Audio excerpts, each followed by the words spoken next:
learning Quran together. بسم اللہ الحمدللہ والصلاۃ والسلام علی رسول اللہ۔ سورہ البقرہ آیت نمبر 201۔ ومنہم، اور ان میں سے وہ بھی ہے، من یقولو، جو کہتا ہے، ربنا، اے ہمارے رب، آتنا، دے ہمیں، فی الدنیا، دنیا میں، حسنہ، بھلائی، وفی الآخرتی، اور آخرت میں، حسنہ، بھلائی، وقنا، اور بچا ہمیں، عذاب النار، آگ کے عذاب سے۔ دنیا کی بھلائی سے مراد نیک کام کرنے کی توفیق ہے۔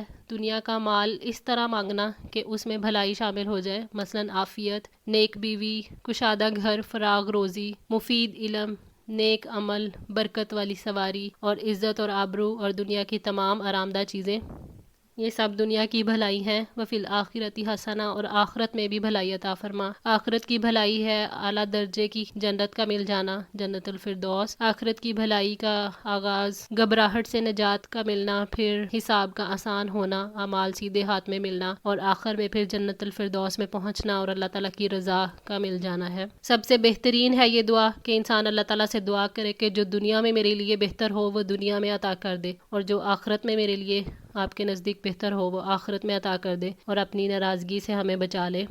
نبی پاک صلی اللہ علیہ وآلہ وسلم اس دعا کو طواف کے دوران رکن یمانی اور حجر اسود کے درمیان پڑھا کرتے تھے، اور یہی دعا پڑھنی مسنون بھی ہے، ربنا آتنا فی الدنیا حسنہ وفی الآخرۃ حسنہ وقنا عذاب النار۔ تو مختلف جو طواف کے چکر ہیں ان میں جو دعائیں مخصوص کر لی گئی ہیں وہ خود سے بنائی گئی ہیں۔ سیدنا انس بن مالک رضی اللہ تعالیٰ عنہ نے بیان کیا کہ نبی کریم صلی اللہ علیہ وآلہ وسلم دعا کرتے تھے، اے ہمارے پروردگار، ہم کو دنیا میں بھی بہتری دے اور آخرت میں بھی بہتری، اور ہم کو دوزخ کے عذاب سے بچائیے۔ صحیح بخاری 4522۔ سیدنا انس رضی اللہ تعالیٰ عنہ خود جب کبھی دعا مانگتے اس دعا کو نہ چھوڑتے، چنانچہ سیدنا ثابت رضی اللہ تعالیٰ عنہ نے ایک مرتبہ کہا کہ آپ کے یہ بھائی چاہتے ہیں کہ آپ ان کے لیے دعا کریں، تو آپ نے یہی دعا پڑھی۔ پھر کچھ دیر بیٹھے اور بات چیت کرنے کے بعد جب وہ جانے لگے تو پھر دعا کی درخواست کی۔ آپ نے فرمایا، کیا تم ٹکڑے کرانا چاہتے ہو؟ اس دعا میں تو تمام بھلائیاں آ گئی ہیں۔ ابن کثیر۔ اولئک، یہی لوگ ہیں، لہم، جن کے لیے، نصیبن، ایک حصہ ہے، مما، اس سے جو، کسبوا، انہوں نے کمایا، یعنی کہ جو انہوں نے مانگا اور جو کیا آج بھی اور کل بھی وہی ملے گا۔ سیدنا انس رضی اللہ تعالیٰ عنہ سے روایت ہے کہ نبی پاک صلی اللہ علیہ وآلہ وسلم نے ایک صحابی کی عیادت کی جن کی آواز بہت ہی زیادہ کمزور ہو گئی تھی اور وہ چوزا کی طرح دبلے ہو گئے تھے۔ آپ صلی اللہ علیہ وآلہ وسلم نے فرمایا، کیا تم اللہ تعالیٰ سے کوئی دعا کرتے رہے ہو؟ انہوں نے عرض کیا کہ جی ہاں، میں یہ دعا کرتا تھا کہ یا اللہ، مجھے جو کچھ سزا آخرت میں دینی ہو وہ دنیا ہی میں دے دیجیے۔ یہ سن کر آپ صلی اللہ علیہ وآلہ وسلم نے فرمایا کہ سبحان اللہ، تم میں اس کی طاقت نہیں ہے، تم نے دعا میں یوں کیوں نہ کہا، ربنا آتنا فی الدنیا حسنہ وفی الآخرۃ حسنہ وقنا عذاب النار۔ واللہ، اور اللہ، سریع الحساب، جلد حساب لینے والا ہے۔ انسان جو بھی عمل کرتا ہے اللہ تعالیٰ کے لیے حساب لینے میں مشکل نہیں، وہ بہت جلد حساب لینے والا ہے۔ اللہ تعالیٰ کے حساب لینے کی وجہ سے انسان کو پھر اپنے اعمال کے بارے میں فکر دلائی گئی ہے۔ وَاذْكُرُوا اللَّهَ، اور یاد کرو اللہ کو، ایام معدودات، گنتی کے چند دنوں میں، اور اللہ تعالیٰ کا ذکر کریں کیونکہ ان دنوں میں اللہ تعالیٰ کا ذکر کرنا اتنے افضل والا ہے جو دوسرے دنوں میں نہیں ہے۔ نبی پاک صلی اللہ علیہ وآلہ وسلم نے فرمایا، ایام تشریق کھانے پینے اور اللہ تعالیٰ کا ذکر کرنے کے دن ہیں۔ مسند احمد 76۔ ایام معدودات، اور گنتی کے چند دن، مطلب ایام تشریق ہے یہاں پہ، یعنی 11، 12 اور 13 ذی الحجہ، جن میں حج کے باقی تمام مناسک پورے کیے جاتے ہیں۔ ایام تشریق میں نبی پاک صلی اللہ علیہ وآلہ وسلم کی طرح اللہ تعالیٰ کا ذکر کرنا چاہیے۔ آپ ان دنوں میں خاص طور پر تکبیرات پڑھا کرتے تھے۔ بلند آواز میں تکبیرات پڑھنا مسنون ہے۔ یہ تکبیرات صرف فرض نمازوں کے بعد ہی نہیں بلکہ ہر وقت پڑھی جائیں۔ کنکریاں مارتے وقت ہر کنکری کے ساتھ تکبیر پڑھنا مسنون ہے۔ قربانی کا جانور ذبح کرتے وقت اور فرض نمازوں کے بعد ایام تشریق میں اللہ اکبر، اللہ اکبر، لا الہ الا اللہ، واللہ اکبر، اللہ اکبر، وللہ الحمد پڑھنا چاہیے۔ فمن، تو جو کوئی تعجل، جلدی کرے، فی یومین، 2 دنوں میں، فلا اسم علیہ، تو نہیں کوئی گناہ ان پر، ومن تأخر، اور جو کوئی تاخیر کرے، فلا اسم علیہ، تو نہیں کوئی گناہ اس پر، لمن اتقی،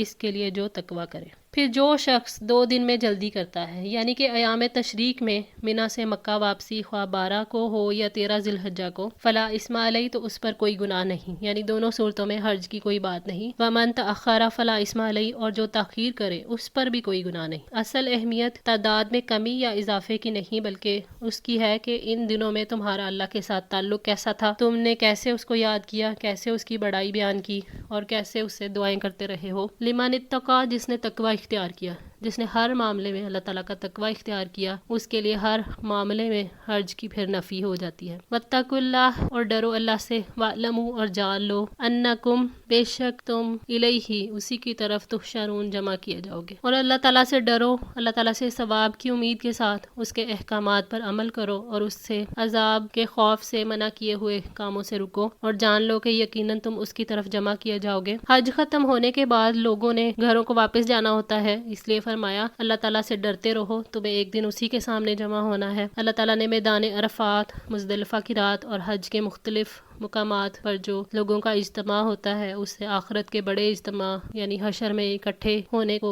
یاد دلایا ہے کہ جس اللہ نے تمہیں زمین میں پھیلایا ہے وہ تمہیں جمع کرے گا، اس لیے اس سے خوف کھاؤ اور اللہ تعالیٰ کی شریعت پر عمل کرو۔ عرفات کا جو اجتماع ہے وہ قیامت کے اجتماع کی ایک مثال ہے۔ وَمِنَ النَّاسِ، اور لوگوں میں سے کوئی ہے، من جو یعجبک، آپ کو پسند آتی ہے، قولہ، اس کی بات، فی الحیات الدنیا، دنیا کی زندگی میں۔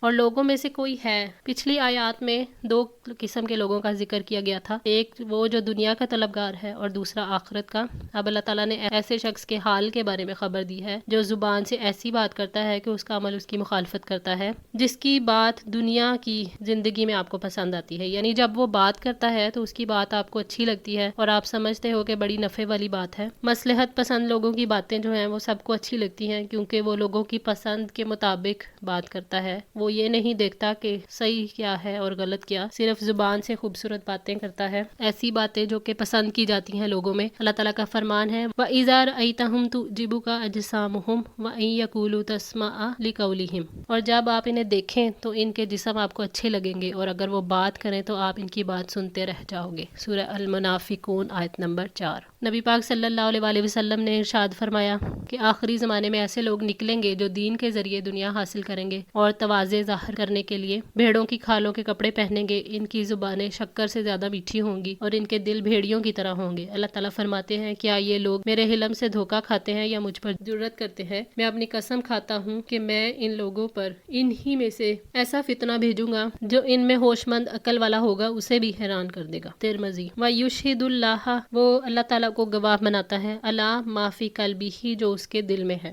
وہ اللہ تعالیٰ کو گواہ بناتا ہے جو اس کے دل میں ہے، اس کے بارے میں وہ خبر دیتا ہے کہ اللہ تعالیٰ جانتا ہے جو کچھ دل میں ہے، اسی کا زبان سے اظہار کر رہا ہوں، حالانکہ وہ اس کے بارے میں جھوٹا ہوتا ہے، اگر وہ سچا ہوتا تو پھر اس کی بات اس کے عمل کے خلاف نہ ہوتی، یعنی وہ آپ کے سامنے اسلام کا اظہار کرتے ہیں اور ان کے دلوں میں جو کفر اور نفاق ہے اللہ تعالیٰ پھر اسے کھول دیتے ہیں۔ دو چہرے والے انسان قسمیں کھاتے ہیں تاکہ وہ اپنے آپ کو سچا ثابت کر سکیں۔ ان کی جھوٹی قسموں کے بارے میں اللہ تعالیٰ نے فرمایا کہ جب منافق تمہارے پاس آتے ہیں تو کہتے ہیں کہ ہم گواہی دیتے ہیں کہ یقیناً آپ اللہ کے رسول ہیں، اور اللہ تعالیٰ جانتا ہے کہ یقیناً آپ اس کے رسول ہو، اور اللہ تعالیٰ گواہی دیتا ہے کہ یقیناً منافقین جھوٹے ہیں، انہوں نے اپنی قسموں کو ڈھال بنا رکھا ہے، پھر وہ اللہ تعالیٰ کی راہ سے روکتے ہیں، یقیناً بہت برا ہے جو وہ کرتے ہیں۔ سورہ المنافقون آیت 1 اور 2۔ وَهُوَ، حالانکہ وہ، الدو، سخت جھگڑالو ہے، الخصام، جھگڑا کرنے میں، وَهُوَ الد الخصام، حالانکہ وہ سخت جھگڑالو ہے۔ الدو کے معنی ہے ٹیڑے ہونا، جیسا کہ اللہ تعالیٰ نے فرمایا وَتُنذِرَ بِهِ قَوْمًا لُدًّا، اور ان لوگوں کو اس کے ساتھ ڈرائیں جو سخت جھگڑالو ہیں۔ سورہ مریم آیت 97۔ منافق بھی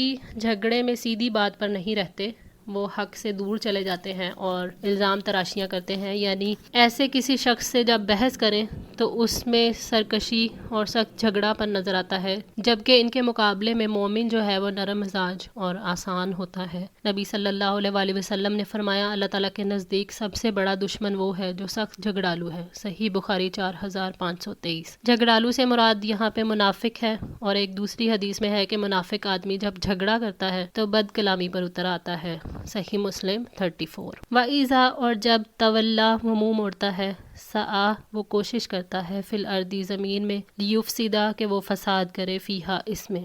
وَإِذَا تولا، اور جب وہ لوٹ کر جاتا ہے، یعنی جب آپ کے پاس ہوتا ہے تو اس کی باتیں آپ کو اچھی لگتی ہیں، لیکن جب آپ کے پاس سے وہ واپس جاتا ہے، سعی فی الارض لیفسدا فیہا، تو زمین میں کوشش کرتا ہے کہ فساد پھیلائے۔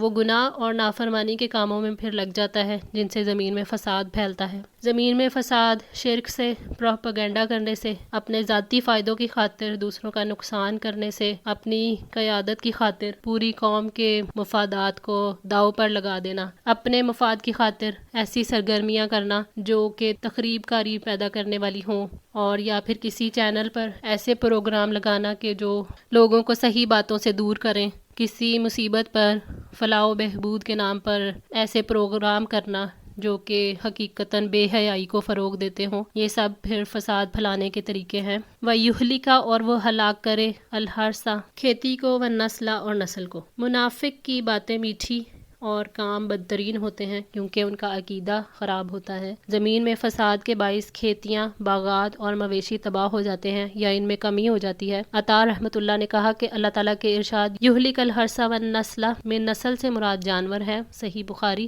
گناہوں کی وجہ سے بھی کھیتیوں اور نسلوں میں سے پھر برکت اٹھ جاتی ہے۔ واللہ اور اللہ لا یحب نہیں پسند کرتا الفساد فساد کو، یعنی شرک کو، کھیتیوں اور نسلوں کی تباہی کو اللہ پسند نہیں کرتا کیونکہ ان سب پر مخلوق کی زندگیوں کا انحصار ہے، اور جو یہ کام کرتا ہے اللہ تعالیٰ اسے بھی ناپسند کرتے ہیں، چاہے وہ زبان سے کتنی ہی اچھی باتیں کرے۔ انسان کے قول کی تصدیق اس کا اپنا عمل کرتا ہے، جب تک عمل گواہی نہ دے زبان کی بات قبول نہیں کی جا سکتی۔ دعا ہے اللہ تعالیٰ ہماری اس کوشش کو قبول فرمائے، ہماری غلطیوں کوتاہیوں کو معاف فرما کر ہماری اصلاح فرمائے۔ جزاکم اللہ خیر، والسلام علیکم ورحمۃ اللہ وبرکاتہ۔